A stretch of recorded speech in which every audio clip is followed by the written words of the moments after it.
For this given polynomial, you can find the sum of roots. They have told you alpha and beta are the roots. So sum of roots can be found out by simply taking the opposite coefficient, the negative coefficient of x divided by coefficient of x squared.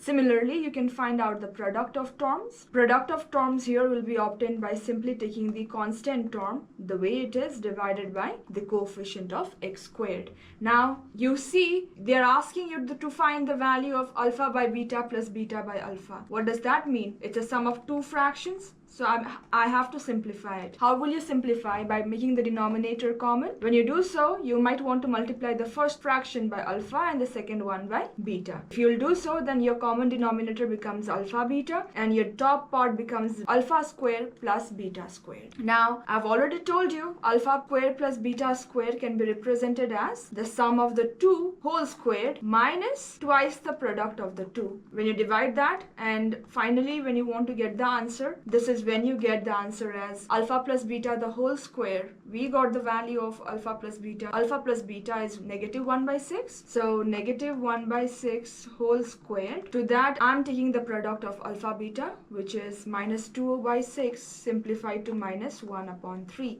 So 2 times minus 1 upon 3 divided by alpha beta, which is again negative 1 upon 3. So if you'll simplify this, you have your answer in the most simplified manner. 1 by 36 minus minus plus 2/3 divided by negative 1/3. You can simplify the numerator. It becomes 1 by 36. So 3 into 12 is 36. 2 into 12 is 24. So my numerator simply becomes 1 by 36 plus 24 by 36 divided by negative 1/3. 1 plus 24, it's 25 by 36 divided by negative 1/3. How can you simplify? The top numerator and the bottommost denominator, they come together, while the middle two, they come together. Simplify for this. 3 into 12 is 36. So answer is negative 25 upon 12.